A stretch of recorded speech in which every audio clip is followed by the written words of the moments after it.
Assalamualaikum dear viewers, this is me Farmanullah Khan and you are watching my YouTube channel Nursing with Farman। आज की इस important video में हम microbiology subject के एक important unit को डिस्कस करेंगे जिसका नेम है defence mechanism of the body, जो कि माइक्रोबायोलॉजी का यूनिट नंबर 3 है। और आज के इस वीडियो में हम इस यूनिट के फर्स्ट पार्ट को एक्सप्लेन करेंगे। इस यूनिट के रिमेनिंग पार्ट्स के वीडियोस लेक्चर ऑलरेडी मेरे यूट्यूब चैनल पे मौजूद हैं, जिनके वीडियोस के लिंक्स मैंने इस वीडियो के डिस्क्रिप्शन में दिए हैं, तो वहीं से जाकर आप इस यूनिट के रिमेनिंग पार्ट्स देख सकते हैं। लेक्चर स्टार्ट करने से पहले आप लोगों का कंसेप्ट बना लेता हूं कि defence mechanism of the body किसे कहते हैं। देखो, हम माइक्रोबायोलॉजी के शुरू लेक्चर से ये पढ़ते आ रहे हैं कि ह्यूमन बीइंग क्या होते हैं कि कंटिन्यूस एक्सपोजर में होते हैं हार्मफुल माइक्रो ऑर्गेनिजम्स को, क्योंकि माइक्रो ऑर्गेनिज्म तकरीबन हर जगह पे पाए जाते हैं। तो इसमें अक्सर ऐसे माइक्रो ऑर्गेनिज्म होते हैं जो हम पे अटैक करते हैं, हमारे बॉडी में different type of disease cause करते हैं, और इसी के साथ हमारे बॉडी के अपने एबनॉर्मल सेल्स भी हमें डैमेज करने की कोशिश करते हैं। तो इन तमाम इन्वेडर से बचने के लिए अल्लाह ताला ने हमारे बॉडी में एक डिफेंस मैकेनिज्म बनाया है, एक सिस्टम बनाया है जो हमारी हिफाजत करता है। वो सिस्टम डिफरेंट पार्ट्स पे मुश्तमिल है और हर पार्ट्स का अपना अपना स्पेसिफिक काम है। तो आज के इस वीडियो में हम उस डिफेंस मैकेनिज्म को डिटेल के साथ पढ़ेंगे और इस पार्ट के जो इंपॉर्टेंट पॉइंट्स हैं जो आपके एग्जाम्स में आ सकते हैं, तो हम उन पॉइंट्स को भी मेंशन करेंगे ताकि आने वाले एग्जाम्स में आपके लिए आसानी हो, क्योंकि ये यूनिट एग्जाम के हवाले से इंतहाई ज़्यादा इम्पॉर्टेंट यूनिट हैं। तो चलो स्टार्ट कर लेते हैं इस यूनिट के फर्स्ट पार्ट को। इस यूनिट के कंटेंट को हमारे पास एक्नॉलेज किया है सर हाफिज अहमद लुबाब खटक ने। इंट्रोडक्शन से स्टार्ट लेते हैं कि From the months spent in the womb to the end of life, every individual is under constant attack from an enormous range of potentially harmful invader। कि बच्चा जब माँ के पेट के अंदर पैदा होना शुरू हो जाता है तो उस टाइम से लेके एंड ऑफ लाइफ तक वो क्या होते हैं कि इंडिविजुअल अंडर कांस्टेंट अटैक होता है, मतलब उस पे अटैक होते हैं बाहर से डिफरेंट इन्वेडर्स के, और वो इन्वेडर उसमें डिजीज काज करना चाहते हैं। ये पैदाइश से ये चीज़ हमने फेस करनी होती है कि बच्चा जब माँ के पेट के अंदर हो, वहाँ से लेके एंड ऑफ लाइफ तक हमारा कंटिन्यूस एक्सपोजर रहता है ऐसे इन्वेडर से। इन्वेडर बाहर से आने वाली चीज़ जो हमारे बॉडी में के लिए हार्मफुल होता है, तो उनका हमें सामना करना पड़ता है। These threats include such as diverse entities like bacteria, virus, cancerous cell, parasites, foreign non-cell cell। उसमें इन इन्वेडर्स में क्या आता है, इसमें माइक्रो ऑर्गेनिजम्स भी आते हैं जो मैंने पहले आपको बता दिया, बैक्टीरिया वायरस हो गए, या कोई पैरासाइट आता है, कोई फॉरेन नॉन सेल्फ सेल्फ हो, मतलब हमारा सेल नहीं है, कोई बाहर से कोई भी सेल आ रहा है एबनॉर्मल, या कैंसर सेल होते हैं। तो कैंसर हमारे बॉडी के सेल होते हैं लेकिन एबनॉर्मल सेल, जिसमें एबनॉर्मल ग्रोथ हो, इस टाइप ऑफ सेल्स को हम कहते हैं कैंसर सेल। तो इनके लिए बॉडी क्या होती है, कंटिन्यूस एक्सपोजर होता है बॉडी का। The body has therefore developed a wide selection of protective measure against the invaders. और बॉडी क्या करती है, एक सिलेक्शन ऑफ प्रोटेक्टिव मेजर बनाती है इन इन्वेडर्स के खिलाफ, और उस प्रोटेक्टिव मेजर को कहते हैं defence mechanism of the body. तो जो पर्सन में कैपेबिलिटी है कि वो ज्यादा इन्वेडर से खुद को महफूज कर सकता है, मतलब उसका डिफेंस मैकेनिज्म स्ट्रांग है। कुछ कॉमन हमारे पास डिफिनीशंस हैं। Resistance, the ability of the body to resist against invaders and protect the body from getting damage. तो सिंपल सा इसके नाम से भी जाहिर है कि अगर हमारे बॉडी में ऐसी एबिलिटी हो, ऐसी खासियत हो कि वो इन्वेडर से खुद को बचा सके, रेजिस्टेंस शो करे, तो इस एबिलिटी को कहते हैं रेजिस्टेंस, नाम से ही जाहिर है। The ability of the body to fight off a pathogen through specific and non specific defence. हमारी बॉडी जो होती है वो रेजिस्टेंस कैसे प्रोड्यूस करती है? उन इन्वेडर के साथ फाइट करके, लड़के। और दो तरह के हमारे पास जो है रेजिस्टेंस होता है, एक होता है specific resistance to specific micro organism, और एक होता है नॉन स्पेसिफिक कि आपका defence mechanism multiple micro organism के लिए सेम है, तो उसको हम कहते हैं नॉन स्पेसिफिक, जो आगे आने वाले स्लाइड्स में हम डिटेल के साथ एक्सप्लेन करेंगे। यहां पे सिर्फ इतना पता होना चाहिए आपको कि अगर आपकी बॉडी की ऐसी एबिलिटी कि वो उन माइक्रो ऑर्गेनिज्म या इन्वेडर को रेजिस्ट करे, रोक सके, उनके खिलाफ लड़ सके, तो उस एबिलिटी को हम रेजिस्टेंस कहते हैं, सिंपल। सेकंड हमारे पास है ससेप्टिबिलिटी। ससेप्टिबिलिटी इंपॉर्टेंट है कि the meaning of susceptibility is the quality और स्टेट ऑफ बीइंग ससेप्टेबल। कि ससेप्टिबिलिटी किसे कहते हैं? ससेप्टिबिलिटी कहते आपकी बॉडी में ससेप्टेबल होने की क्वालिटी को। अब ससेप्टेबल निकला है सेंसिटिव से, कि आप कितने सेंसिटिव हैं एक डिजीज की तरफ, कितना इजीली आप में वो डिजीज होता है, उतना ज्यादा आप ससेप्टेबल हैं उस डिजीज की तरफ, और इस क्वालिटी को कहते हैं ससेप्टिबिलिटी। यहां पे लिखा है कि lack of the ability to resist some extraneous agent like microbes और lack of resistance is called susceptibility. कि अगर आपकी बॉडी में एबिलिटी नहीं है एक्सट्रेनियस एजेंट से बचने के लिए, या आपका बॉडी रेजिस्टेंस शो नहीं कर सकता माइक्रो ऑर्गेनिज्म की तरफ या इन्वेडर्स की तरफ, तो इस एबिलिटी को कहते हैं ससेप्टेबल। अक्सर हम कहते हैं ना कि छोटे बच्चे इन्फेक्शन को ज्यादा ससेप्टेबल होते हैं। क्यों? क्योंकि उनकी इम्यूनिटी मैच्योर नहीं होती, कमजोर होती है, तो इस एबिलिटी को हम ससेप्टिबिलिटी कहते हैं। इसका नाम थोड़ा मुश्किल है, फिर कोशिश कर रहा हूं इसको प्रोनाउंस करने के लिए। अभी जो हमने दो टर्म्स बताए कि स्पेसिफिक एंड नॉन स्पेसिफिक, तो नॉन स्पेसिफिक रेजिस्टेंस क्या है कि is the defence of our body from any kind of pathogen. It includes skin and mucus membrane, phagocytosis, inflammation, fever, production of anti microbial substance etc। कि हमारे body का ऐसा defence mechanism जो any kind of pathogens के लिए same होता है, तो उसको हम कहते हैं नॉन स्पेसिफिक रेजिस्टेंस। मतलब वो कोई स्पेसिफिक नहीं है किसी माइक्रो ऑर्गेनिजम्स के लिए। और इसमें हमारा स्किन आता है, हमारी म्यूकस मेम्ब्रेन आती है, फैगोसाइटोसिस आता है जो फैगोसाइटोसिस करते हैं, बॉडी का इन्फ्लेमेशन रिस्पांस आता है, फीवर आता है, production of anti microbial substance आता है, जो आगे आने वाले स्लाइड्स में और भी क्लियर हो जाएगा। सही है, ये वहां पे हम इसको डिटेल से पढ़ेंगे इन दो टाइप्स को। जबकि इसके कंट्रास्ट में जो स्पेसिफिक रेजिस्टेंस है, तो the ability of the body to defend itself against specific invading agent such as bacteria. अगर आपकी बॉडी में ये एबिलिटी है कि वो स्पेसिफिक एजेंट के खिलाफ स्पेसिफिक रेजिस्टेंस शो करता है, तो इसको हम स्पेसिफिक रेजिस्टेंस कहते हैं।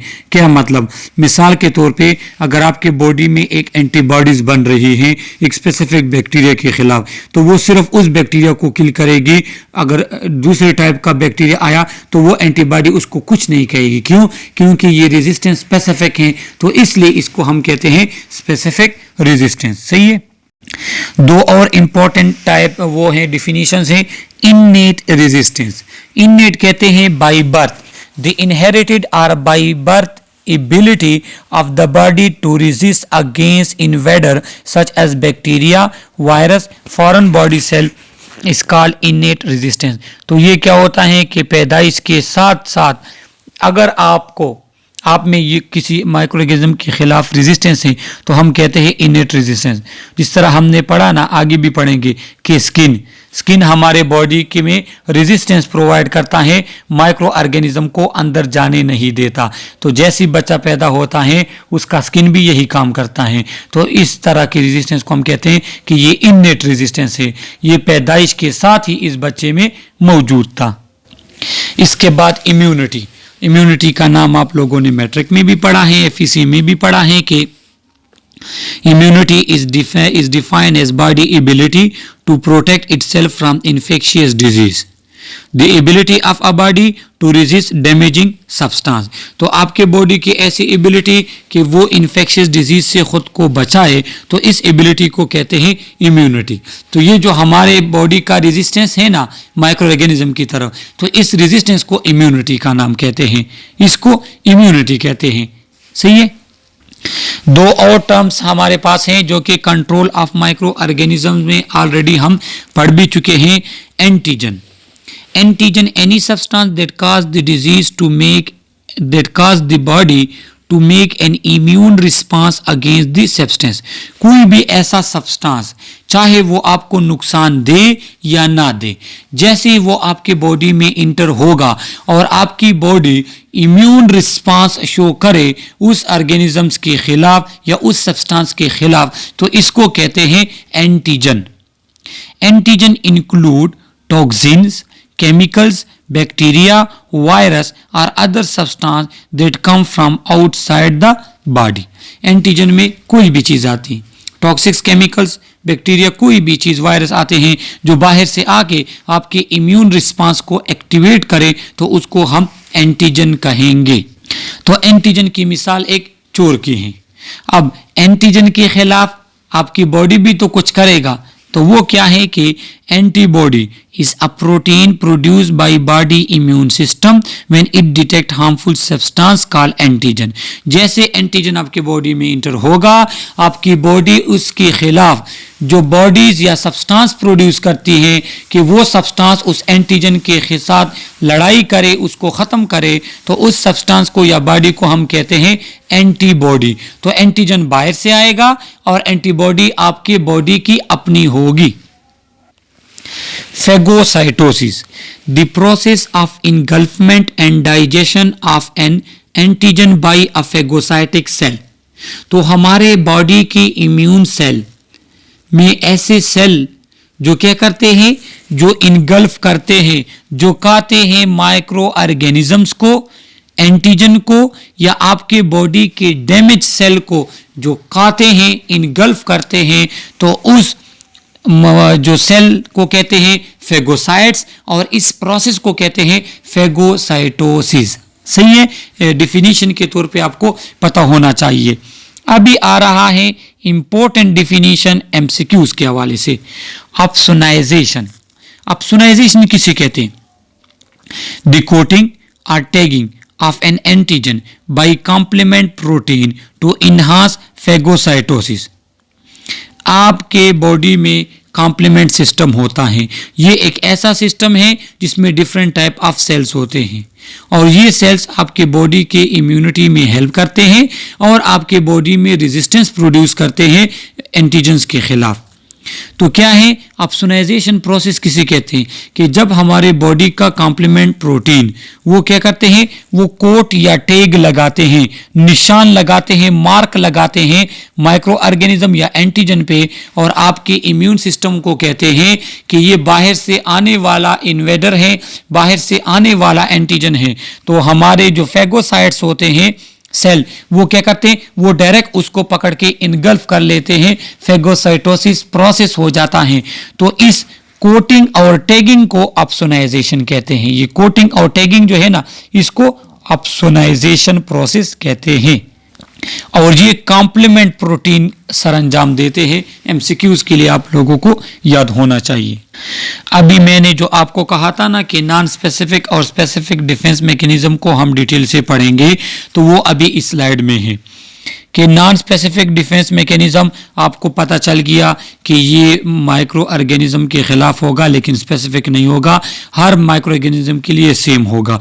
तो इसमें मजीद फिर दो टाइप्स हैं, एक है फर्स्ट लाइन ऑफ डिफेंस, दूसरा है second line of defence.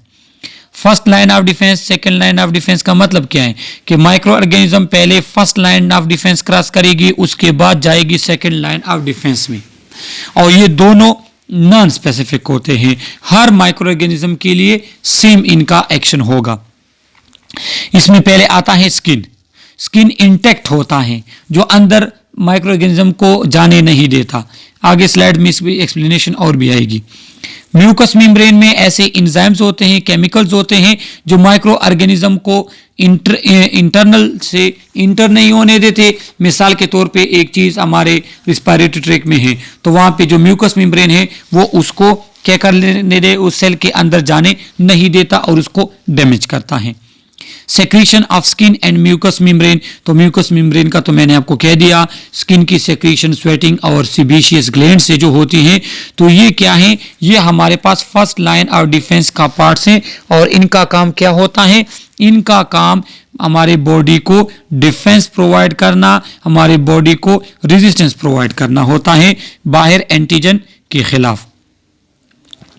Second line of defence में आते हैं तो उसमें आता है phagocytic cell, phagocytic white blood cell. तो वाइट ब्लड सेल हमारे इम्यून सिस्टम का हिस्सा है, उसमें फेगोसाइटिक सेल जो है वो सेकेंड लाइन ऑफ डिफेंस में आते हैं और ये फेगोसाइटोसिस करते हैं हर एंटीजन का जो बाहर से आता है। सेकेंड, एंटी माइक्रोबियल प्रोटीन्स, जो आगे स्लाइड्स में इसकी एक्सप्लेनेशन भी आ रही है। तो ये ऐसे प्रोटीन्स होते हैं जो माइक्रो ऑर्गेनिज्म के खिलाफ हमारे बॉडी को इम्यूनिटी प्रोवाइड करते हैं। The inflammatory response, inflammatory response भी हमारे पास सेकेंड लाइन ऑफ डिफेंस में आता है। एमसीक्यूज के लिए ये स्लाइड इंतहाई ज्यादा इंपॉर्टेंट है, मैं यहाँ पे लिख के देता हूँ और आप लोग इसका स्क्रीनशॉट निकाल लें। एमसीक्यूज के लिहाज से ये स्लाइड इंपॉर्टेंट है कि कौन सा फर्स्ट लाइन ऑफ डिफेंस में है, कौन सा सेकेंड लाइन ऑफ डिफेंस में है, कौन सा थर्ड लाइन ऑफ डिफेंस में है। सही है।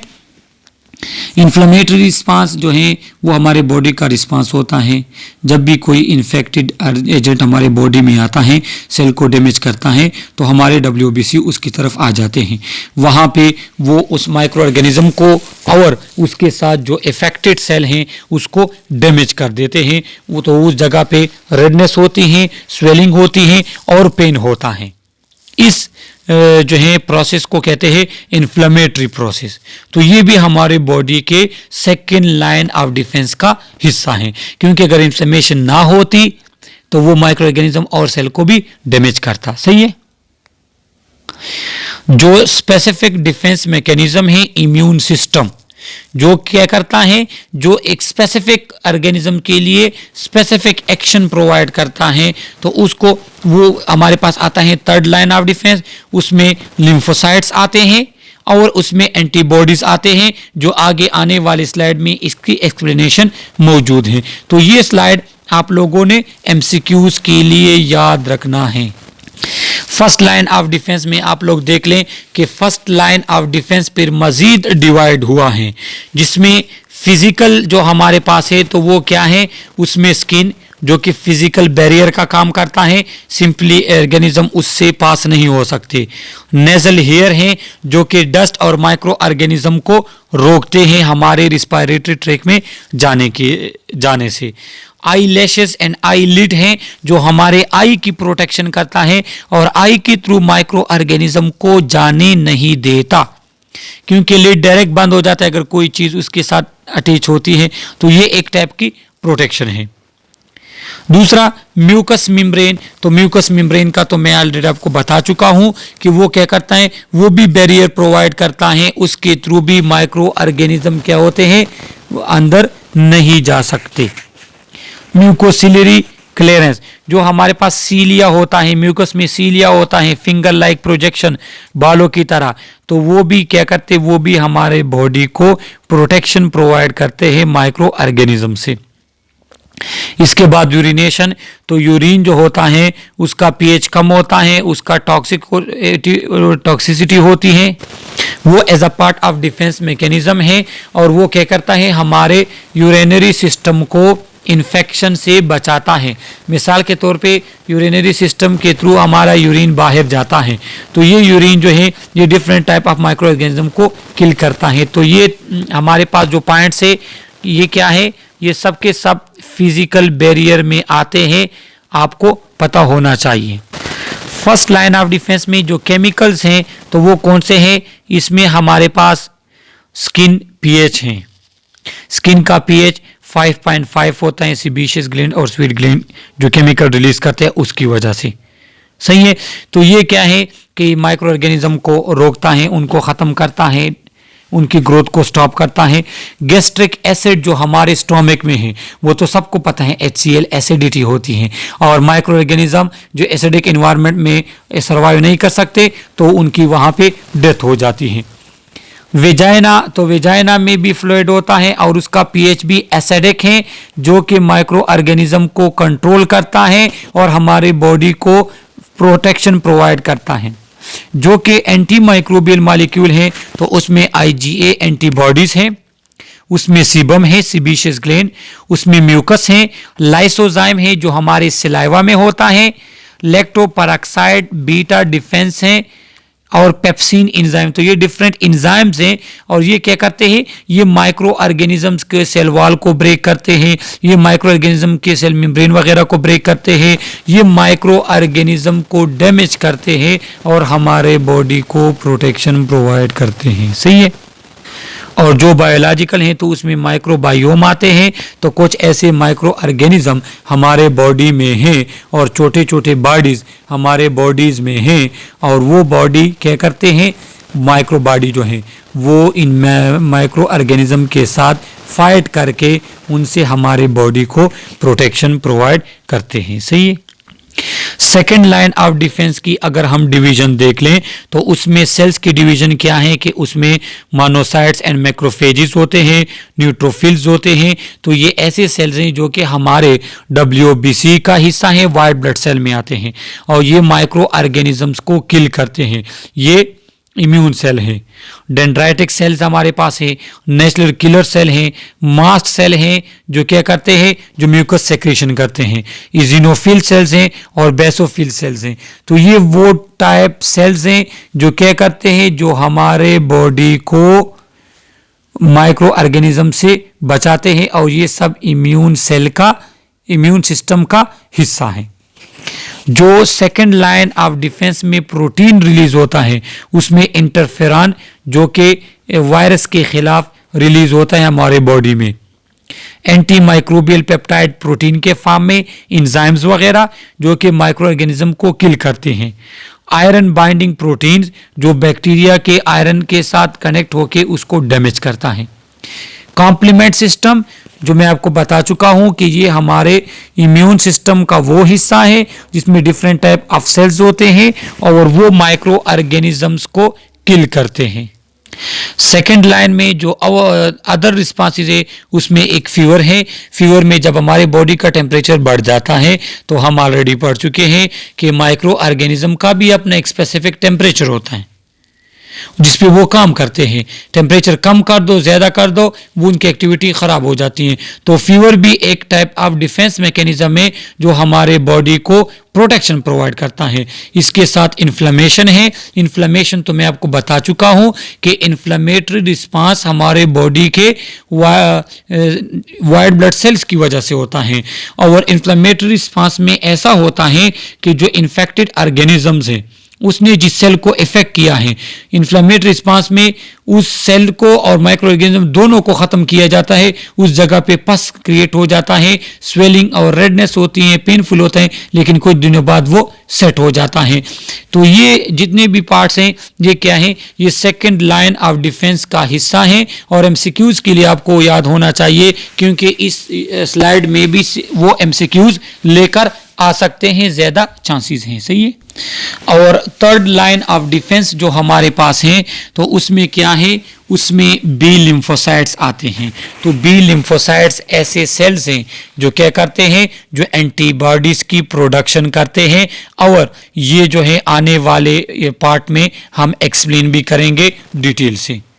टी लिम्फोसाइट्स में हमारे पास साइटोटॉक्सिक सेल्स होते हैं या इसको किलर टी सेल भी कहते हैं, ये डायरेक्टली माइक्रो ऑर्गेनिज्म के सेल को डैमेज करता है। ये एंटीबॉडीज प्रोड्यूस नहीं करता बल्कि डायरेक्टली क्या करता है, डैमेज करता है माइक्रो ऑर्गेनिज्म को। और थर्ड लाइन ऑफ डिफेंस में एक एक्स्ट्रा चीज उन्होंने यहाँ पे लिखी है कि एंटीजन प्रेजेंटिंग सेल्स भी इसमें होते हैं कि WBC या टी लिम्फोसाइट के लिए सेल्स को ये क्या करते हैं, बाहर आने वाले सेल को पॉइंट आउट करते हैं, मेंशन करते हैं, प्रेजेंट करते हैं कि ये बाहर से आया हुआ सेल है, हाँ एंटीबॉडी प्रोड्यूस कर लो, या टी लिम्फोसाइट को कहते हैं आओ इसको मार लो, खत्म कर लो। तो ये क्या है, ये एंटीजन प्रेजेंटिंग सेल है। तो ये 3 हमारे पास किस चीज का हिस्सा है, third line of defence. Specially ये 2 थर्ड लाइन ऑफ डिफेंस में आते हैं, ये तो इसको हेल्प आउट करता है। तो ये आपको फिर MCQs के लिए पता होना चाहिए कि बी लिम्फोसाइट एंटीबॉडीज प्रोड्यूस करता है, टी लिम्फोसाइट हेल्पर या किलर टी सेल प्रोड्यूस करता है, साइटोटॉक्सिक ये होते हैं, सही है, जो टी लिम्फोसाइट्स हैं। नॉन स्पेसिफिक जो रेजिस्टेंस है तो उसमें क्या है कि they are general defence, they prevent entry and minimize further passage of microbes and other foreign material into the body। मतलब इनका जनरल डिफेंस होता है हर एक चीज के लिए सेम, इसलिए तो इसको नॉन स्पेसिफिक कहते हैं। also destroy pathogen inside the body by various mechanism। Defence at body surface first line में आता है। इसके बाद phagocytosis, natural anti microbial substance और एंटी इन्फ्लेमेटरी रिस्पांस, ये सारे आते हैं सेकेंड लाइन ऑफ डिफेंस में। जबकि थर्ड लाइन ऑफ डिफेंस में आता है इम्यूनोलॉजिकल सर्वेलेंस, जिसमें आपके पास एंटीबॉडीज और साइटोटॉक्सिक सेल प्रोड्यूस होते हैं। तो ये फिर आपको MCQs के लिए पता होना चाहिए कि ये 3 किसका हिस्सा है, सेकेंड लाइन ऑफ डिफेंस का, बाकी ये थर्ड का हिस्सा है और ये फर्स्ट लाइन ऑफ डिफेंस का पार्ट है। अब ये उसकी एक्सप्लेनेशन है कि डिफेंस एट बॉडी सरफेस क्या है, तो healthy intact skin and mucus membrane provide an efficient physical barrier protecting the body expose surface. वही बात जो मैंने आपको बता दी कि ये फिजिकल बैरियर का काम करते हैं और पहले ये गुजर चुका है, कोई माइक्रो ऑर्गेनिज्म इंटर नहीं हो सकता। Sebum and sweet secreted on to the skin surface contain antibacterial and anti fungal substance. जो स्वेट प्रोड्यूस होता है, स्वेटिंग जो होती है, और सीबम सीबेशियस ग्लैंड से जो ऑयली फ्लूइड प्रोड्यूस होता है, तो ये क्या है कि ये एंटीबैक्टीरियल और एंटी फंगल सब्सटेंस इसमें होते हैं और ये प्रोटेक्शन प्रोवाइड करता है। ये MCQs के लिए याद रख लें जो अंडरलाइन मैं कर रहा हूं। Epithelial membrane lining body cavity and passage exposed to the external environment। आप लोगों ने एनाटॉमी में पढ़ा है कि हमारे स्किन के ऊपर जो पहली लेयर है वो एपिथेलियल मेम्ब्रेन है, तो वो भी मैं क्या कहते हैं कि एंटीबैक्टीरियल सेक्रीशन कराता है, सही है। इसके साथ जो एसिडिक एंटीबॉडीज इसमें होते हैं, इंजाइम्स होते हैं, स्टिकी म्यूकस मेम्ब्रेन होता है, और ये क्या करता है, ये माइक्रो ऑर्गेनिजम्स की एंट्री सेल में रोकता है। जो हेयर्स हैं नोज में, तो वो क्या करते हैं, वो कोर्स फिल्टर का काम करते हैं, एंटी बैक्टीरिया वगैरह के अंदर आने नहीं देते। And sweeping action of cilia in respiratory tract move mucus and inhale foreign material toward the throat. मतलब ये है कि जो सीलिया होते हैं वो फॉरेन मटेरियल वगैरह को थ्रोट की तरफ लेकर आते हैं और फिर हम कफ वगैरह स्पूटम के जरिए उनको बाहर फेंक देते हैं, सही है। यहाँ पे इन्होंने लिखा है कि कफ्ड अप एक्सपोरेटेड और swirl the one way flow of urine from the bladder minimize the risk of infection ascending through the urethra into the bladder। Urethra के थ्रू इन्फेक्शन का आपके ब्लैडर में आना इसको रोकता है यूरिन। यूरिन चूंकि वो एसिडिक होता है, वो यूरिन माइक्रो ऑर्गेनिज्म की एंट्री रोकता है, उनको अंदर जाने नहीं देता। In female the acidity of vaginal secretion discourage microbial growth. तो जो वेजाइनल सेक्रेशन है वो भी माइक्रोबियल ग्रोथ को डिस्करेज करता है, स्टॉप करता है, सही है। तो ये सारे फिजिकल ये फर्स्ट सारे defence at a body surface वाले हैं जो कि फर्स्ट लाइन ऑफ डिफेंस का हिस्सा है। MCQs के लिए आपको याद होना चाहिए। फेगोसाइटोसिस, तो ये भी नॉन स्पेसिफिक डिफेंस मैकेनिज्म है या रेजिस्टेंस है, और ये भी मैं एक्सप्लेन कर चुका हूं। इसको सेल ईटिंग भी कहते हैं। Phagocytic defence such as macrophages and neutrophil और body first line of cellular defence में आता है। They actively migrate to site of inflammation and infection. Phagocytes attack and engulf their target. They digest and destroy foreign cell, damage body cell and debris. मतलब बाहर से कोई cell आया है ना, उसने आपके बॉडी के सेल को डैमेज किया, तो ये उस आपके बॉडी के डैमेज सेल को भी खाएगा, सेल के कंटेंट को भी खाएगा, उसके रिमेनिंग्स को, और फॉरेन वाला जो आया हुआ है माइक्रो ऑर्गेनिज्म उसको भी खत्म करेगा। ये सब को खत्म करता है। तो उस वजह से आपके बॉडी के एक दो सेल इफेक्ट हो जाते हैं, बाकी बच जाते हैं। Macrophage stimulate T lymphocyte and activate the immune response. और ये क्या करता है, टी लिम्फोसाइट की स्टिमुलेशन भी करता है मैक्रोफेज, और ये फेगोसाइट्स का हिस्सा है। तो ये अंडरलाइन जितनी भी चीज़ें हैं ये आप लोग क्या कर ले, एमसीक्यूज के लिए याद रख लें। ये फेगोसाइटोसिस ऑलरेडी मैं एक्सप्लेन भी कर चुका हूँ। यहाँ पिक्चर के थ्रू इन्होंने आपको कहा हुआ है कि देखो ये फॉरेन बॉडी पैथोजन आता है, ये यहाँ पे अंदर ले लेता है अंदर, और फिर ये इंजाइमेटिक के थ्रू इसकी डैमेज करके बाहर उसको डेब्रिज फेंक देता है। तो ये सारा क्या होता है, ये सारा हमारे पास फेगोसाइट सेल में होता है, और इस एबिलिटी को कहते हैं, प्रॉपर्टी को कहते हैं phagocytosis. Natural anti microbial substance, तो ये ऑलरेडी हम पढ़ भी चुके हैं कि HCl हमारे स्टोमिक में होता है जो मेजॉरिटी ऑफ इंजेस्टेड माइक्रोब को ख़त्म करता है। लाइसोजाइम्स हमारे सेलाइवा टीयर्स में होता है, बाकी बॉडी सेक्रेशन में ये बैक्टीरियल सेल वॉल को डिस्ट्रॉय करता है। सेलाइवा में हमारे पास एंटीबॉडीज और लाइसोजाइम्स होता है जो क्या करता है, जो माइक्रोब्स को ख़त्म करता है।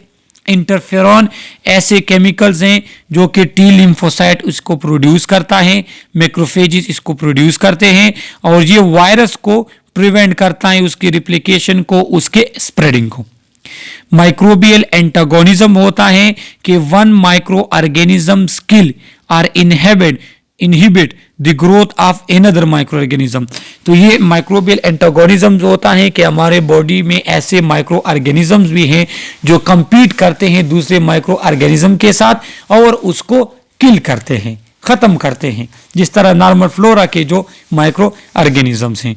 तो ये जितनी भी चीजें मैं अंडरलाइन कर रहा हूं आप इसको भी एमसीक्यूज के लिए याद रख लें, और बाकी इस डिटेल, क्योंकि ये डिटेल है प्रीवियस स्लाइड्स की और वो वहां पे मैं एक्सप्लेन कर चुका हूं, वहां पे किसको समझ नहीं आई तो यहां स्लाइड्स के डिटेल से वो समझ सकता है।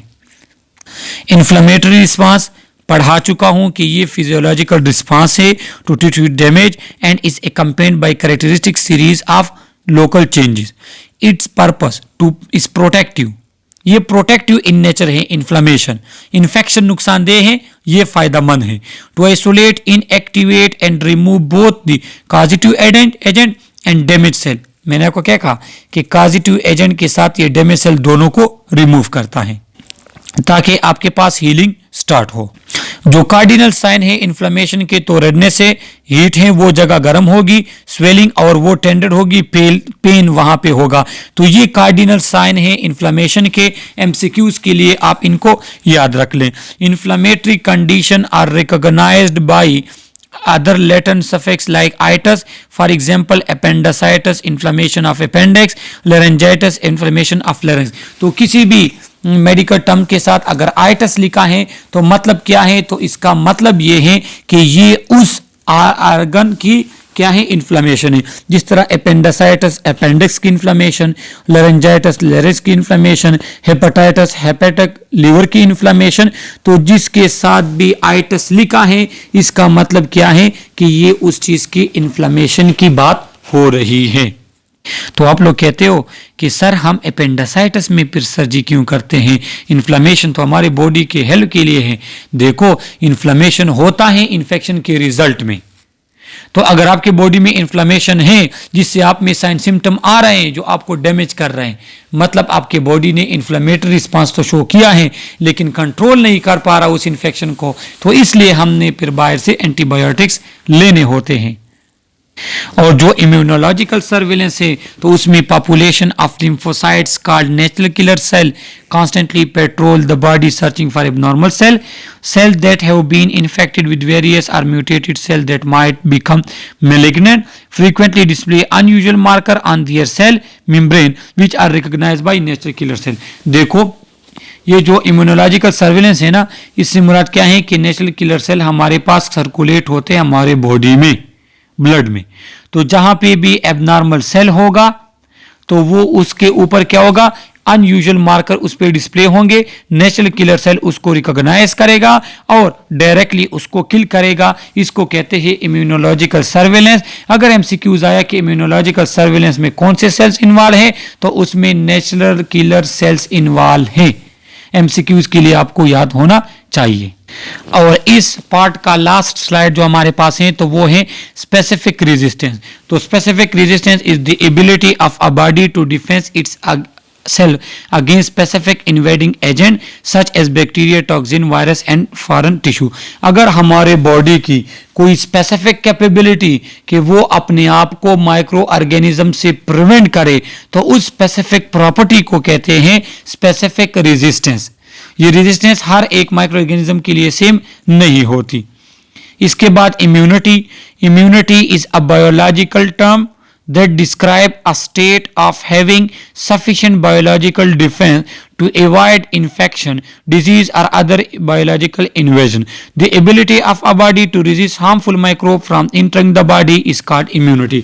अगर आपके बॉडी में sufficient antimicrobial resistance है, आपकी बॉडी की वो प्रॉपर्टी जिसके जरिए बाहर से आने वाली चीज़ों को आपकी बॉडी रोक सकती है, ख़त्म कर सकती है, तो इस एबिलिटी को कहते हैं इम्यूनिटी। सही है।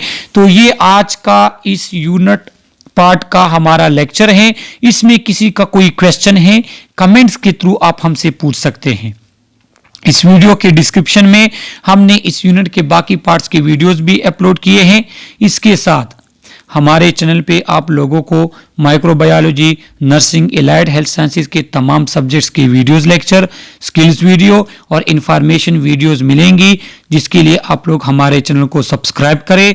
सब्सक्राइब करने से आप लोगों का कुछ नहीं जाता, हमारी हौसला अफजाई होती है हमारे चैनल को और हमें फ़ायदा होता है। इस वीडियो के डिस्क्रिप्शन में मैंने अपने टिकटॉक आईडी का लिंक भी दिया है। टिकटॉक के ज़रिए भी आप हमसे कांटेक्ट कर सकते हैं किसी भी इंफॉर्मेशन के लिए। और आप जिस कॉलेज में पढ़ रहे हैं और जिस यूनिवर्सिटी में या जिस सिटी से हैं या जिस कंट्री से आप हैं, तो प्लीज़ आप लोग कमेंट में अपने कंट्री का नेम, अपनी सिटी का नेम, अपने कॉलेज का नेम मेंशन कर ले, हमारे लिए फ़ायदा होगा। Okay, thank you.